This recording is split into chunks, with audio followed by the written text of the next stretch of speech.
Hello, everyone. In response to popular demand, we are beginning the program in English, in inglese, but rapidly transitioning to Italian, specifically so as to infuriate those pedants and small-minded people among you who object to our saying anything at all in Italian. Ciao di nuovo, caro Bruno a Milano. Ciao Linzio, come stai? Così così. Sto di nuovo vestito di nero a causa del trionfo dei democratici. So you're dressed in black because the Democrats won. E anche per un altro motivo. And for some other reason also. That reason being my style advisor, which is to say my style tyrant, Lady Olivia, who 2 weeks ago got extremely excited when we were both in black and thought it was very, very sexy. The specific term was totes sexy, which I believe is Moronialese for totally sexy. And since she must not be disobeyed, Lady Olivia, and since if it's true that black does that for someone at my age, then I shall wear black anywhere, Forever. everywhere, and all the time. So I have a question for you to start with, which will segue us into our topics this week. But talking of Moronialese, what is NPC or an NPC? I know I could look it up, but I thought, since you posted this on Solo, that specifically that Hapless Harry, who's just had a happening, Hapless Harry's happening, you called him an NPC, and I don't know what that is. Yes, Harry Binswanger is an NPC. Now, an NPC is a non-playable character inside a video game. So if you have any conception at all of what a video game is, you know that... No. Well, the basic concept is you control a character, right? So you're the human action, and the computer or the might control some bot. Bot. A bot, yes. So a computer-controlled NPC has very limited things it does. It's all programmed, right? And the more so you'll see it go left and right, or say certain sentences when prompted a certain way. So it's completely scripted. It's complete and very basic. So it's basically a programmed bot.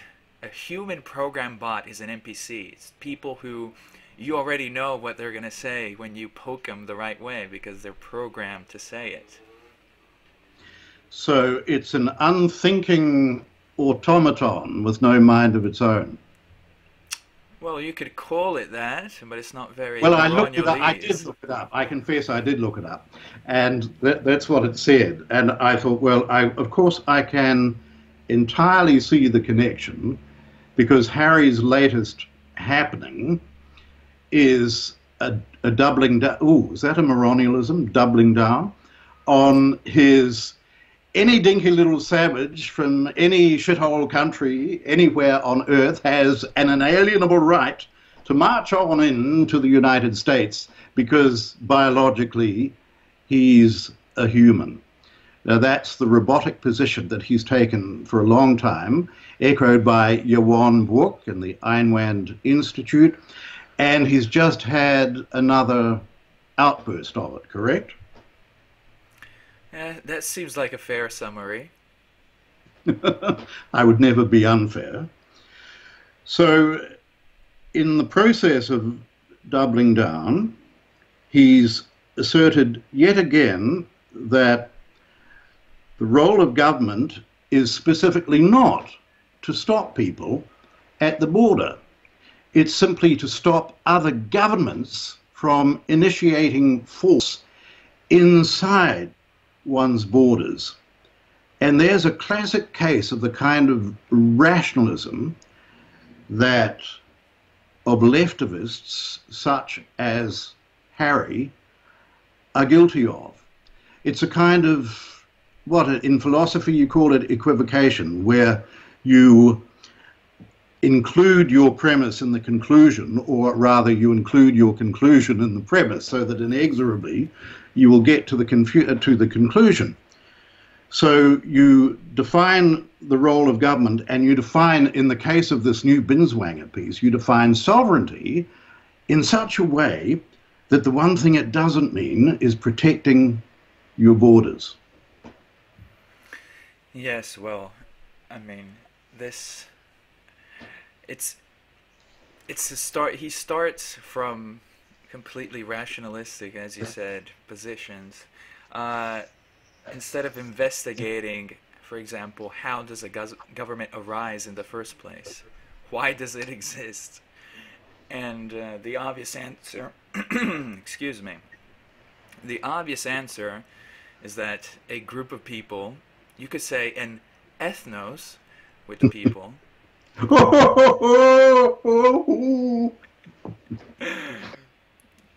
gets together and establishes itself in a certain territory and gives itself laws and a border.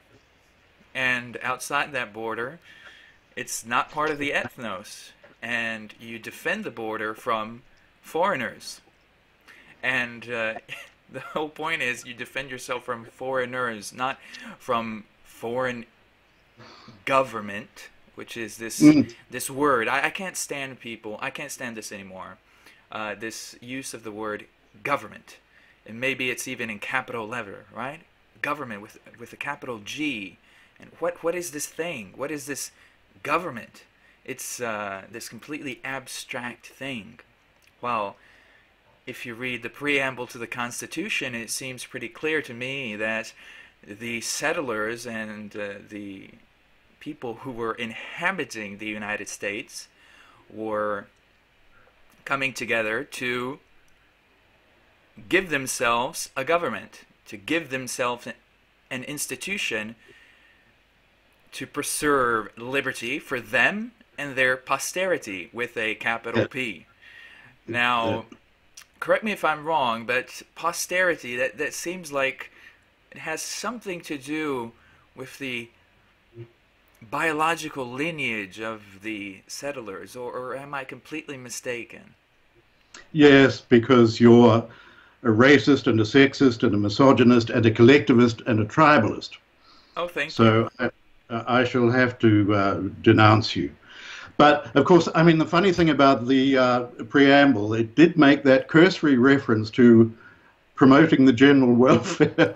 And that has been the source of great angst ever since among objectivists. But you're absolutely right in talking about what the purpose of, and of course that was reflected also in the wording of the Declaration of Independence, to preserve these rights, governments are instituted among men.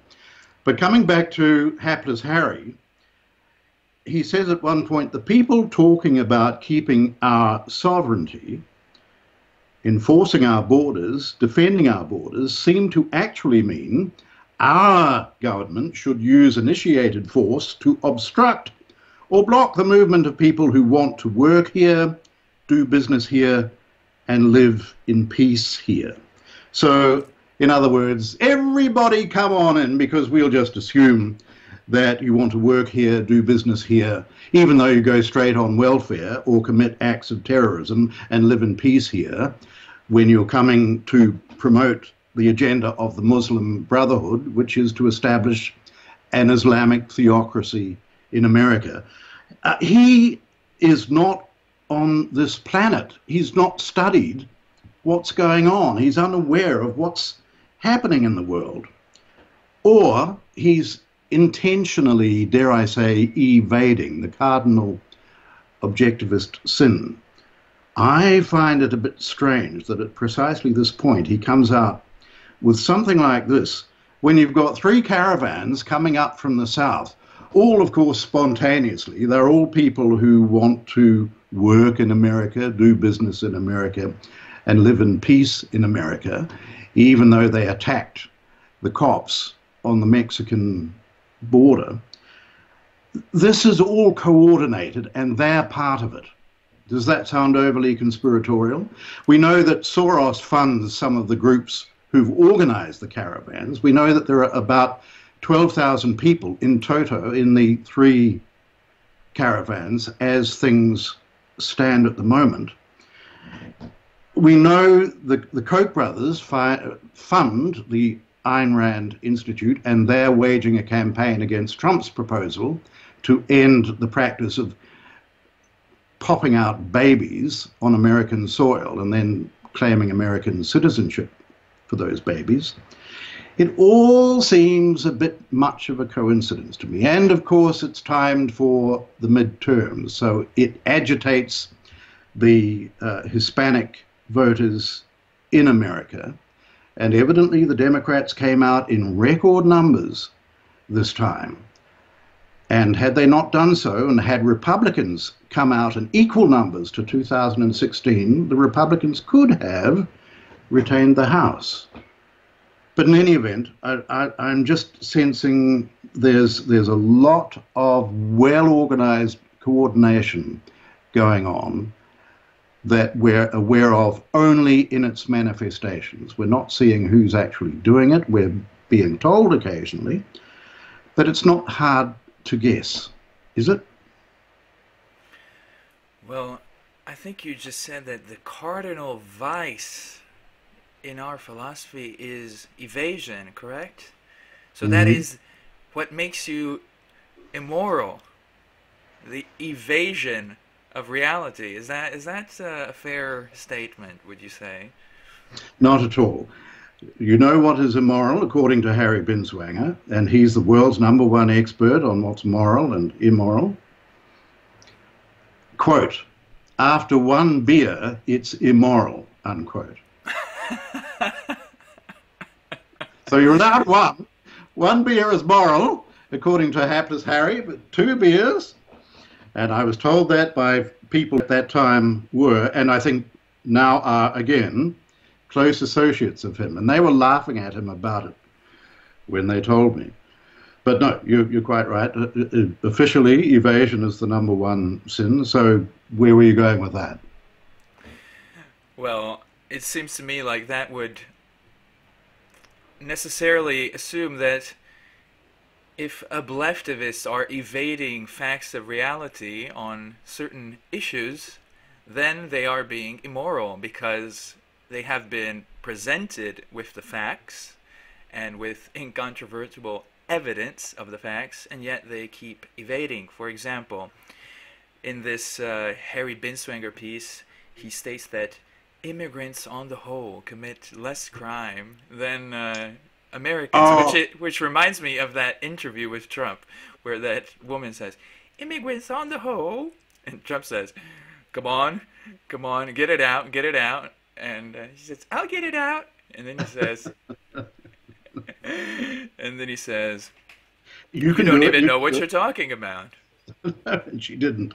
But she was just using a talking point. I think, however, with the ObLeftivists, they're not so much as evading as pretending it ain't so, because that's where their funding is coming from.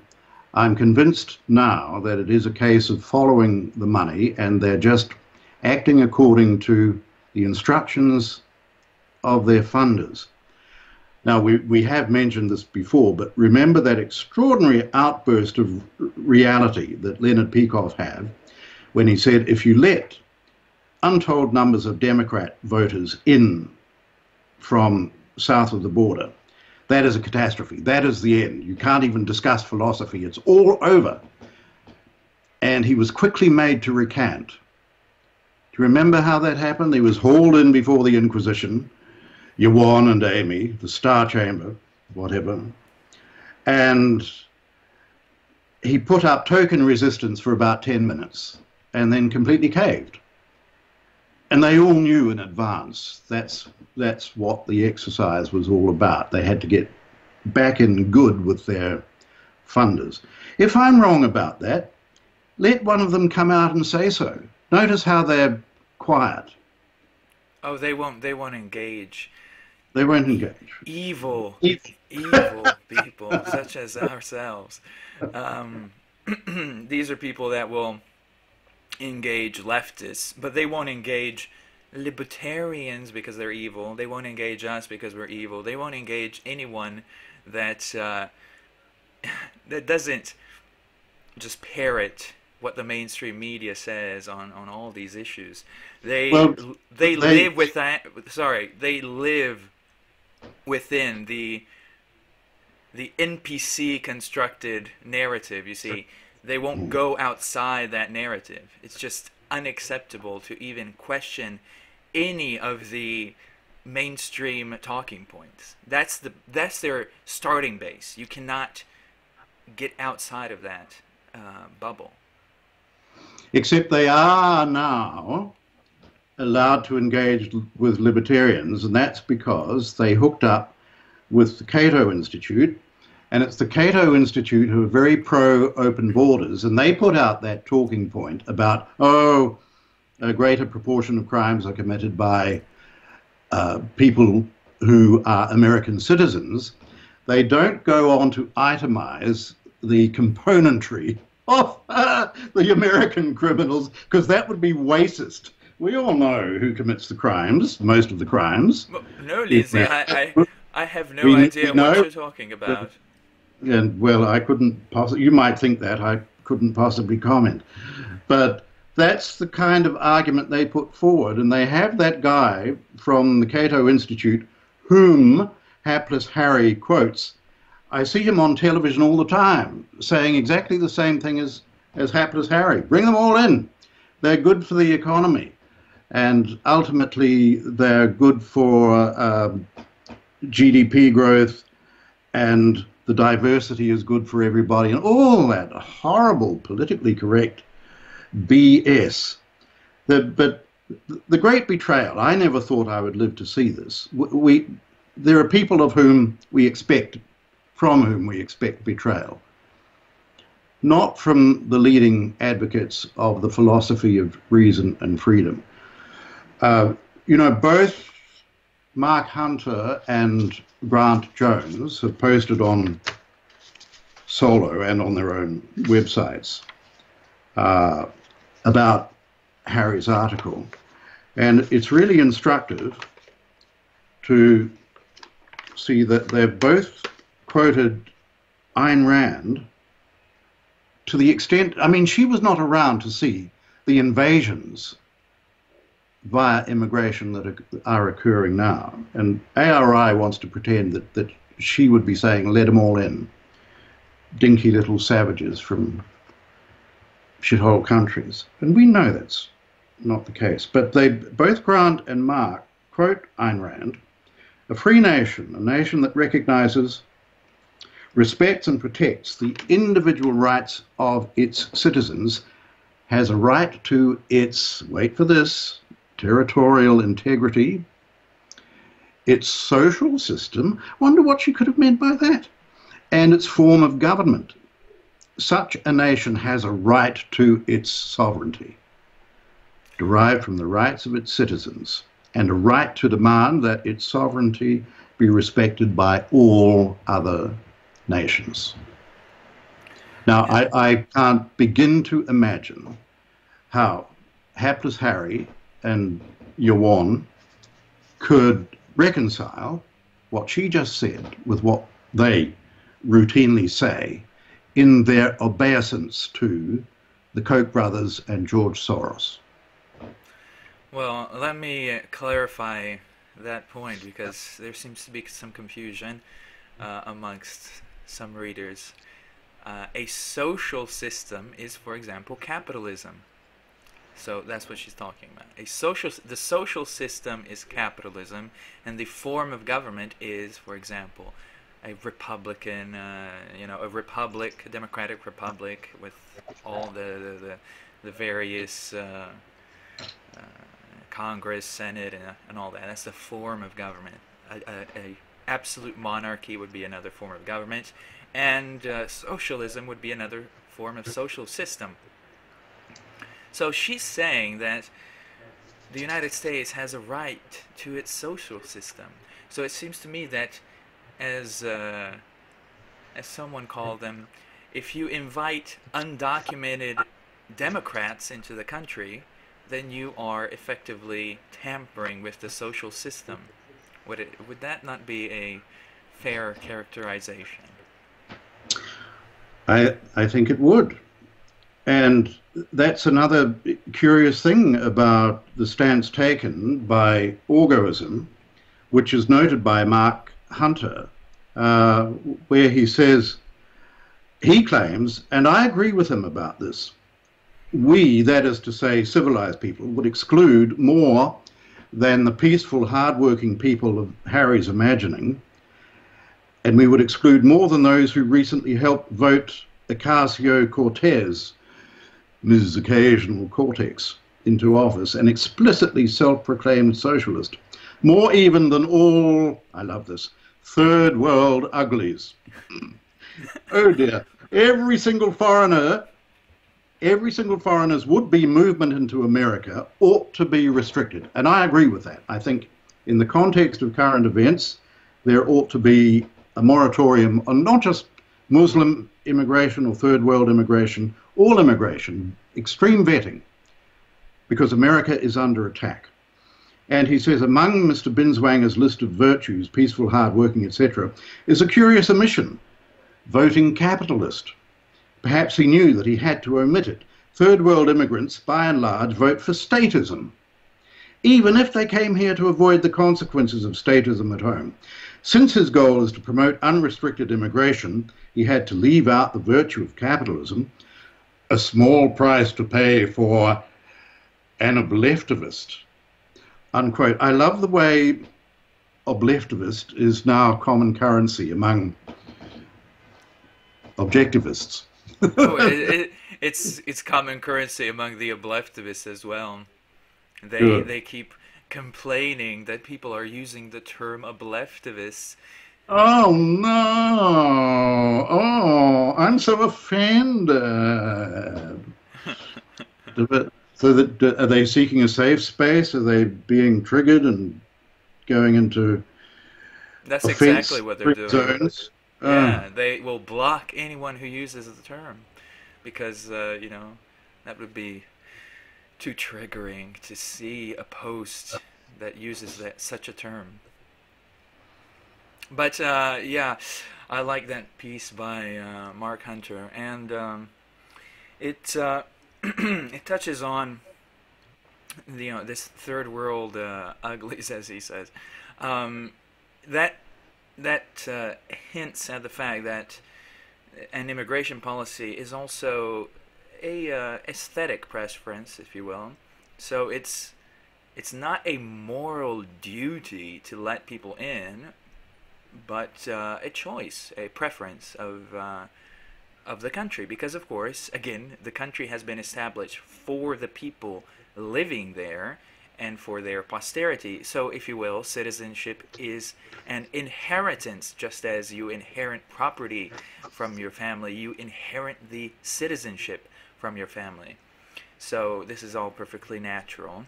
And I remember, seeing this debate with Peikoff in the 80s, I guess, 1984 debate in Canada, I think it was, capitalism versus communism. And you see Peikoff defending with such vigor the right to inheritance, because you're defending the right of who earned the property. You're not defending the so-called privileged person. You're defending his father, his mother, their right to give the property to whomever they want. So the inheritance of citizenship is a privilege according to obleftivists, especially if they live in the Indian subcontinent, if they come from Asia, you know, the Middle East. If they come from these places, it seems like there's some kind of correlation that they are the ones that seem more adamant about the fact that, and that new Jamaican or something, the black man who the new obleftivist love. I can't remember his name. I think he's from Jamaica. He wrote an article. I was black and gay, and Ayn Rand made it okay. Oh my God! I like this snippet. People should cut this out. And I was black, gay, and Ayn Rand made it okay. Yeah.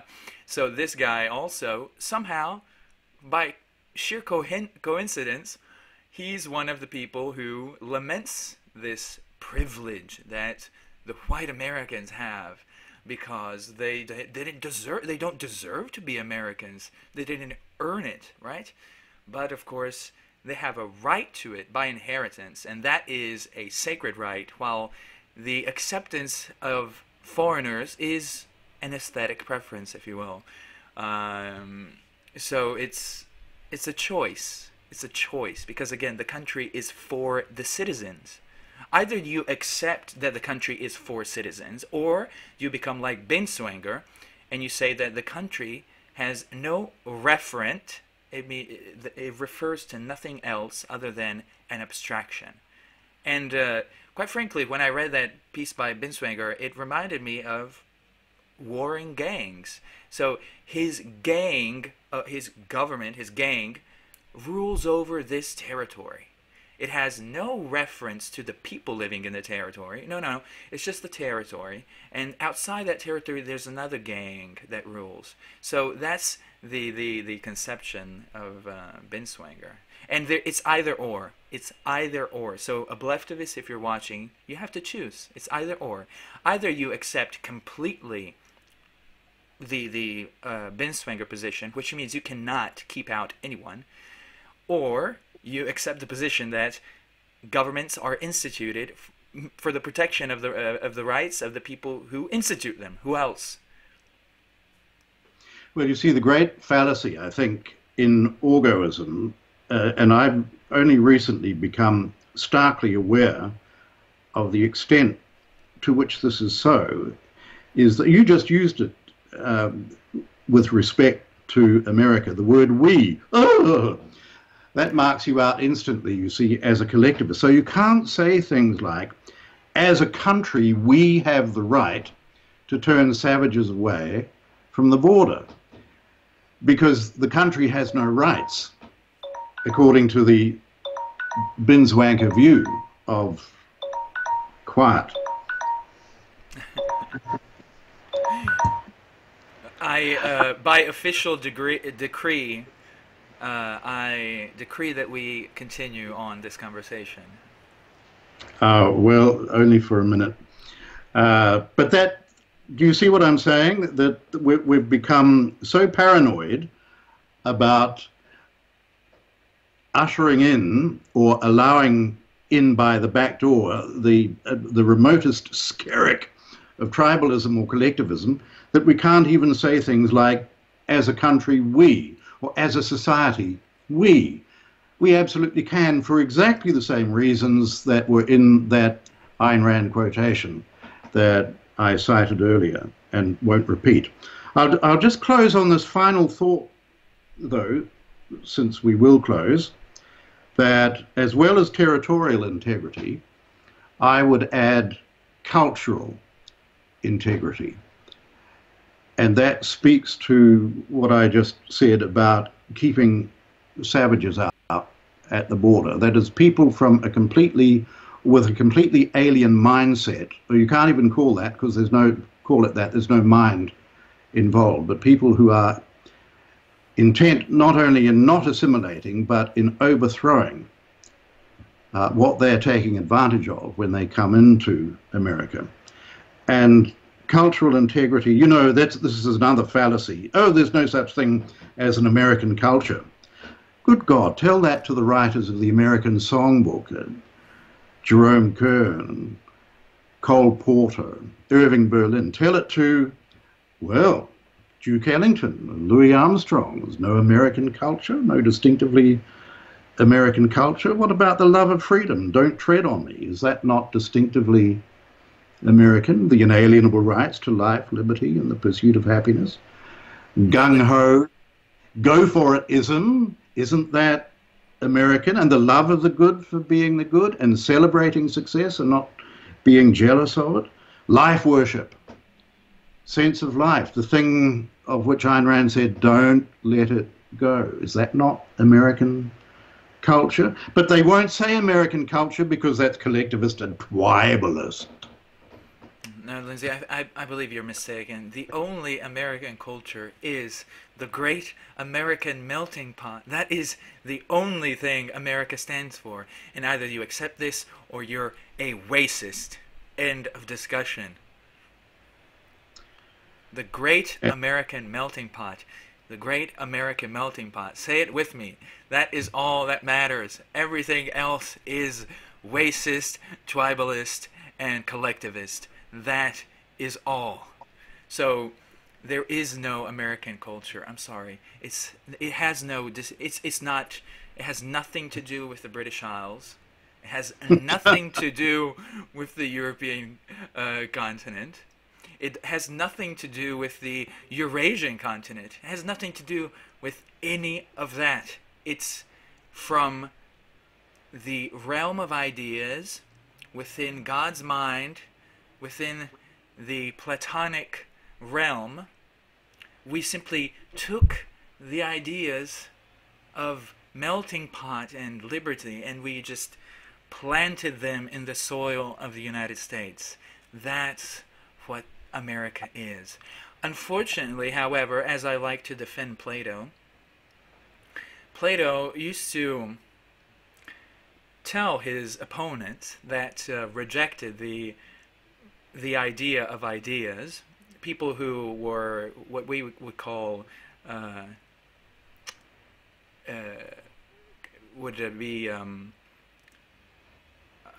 constant, the people who are concrete bound. Sorry, there you go. Concrete bound. Empiricists.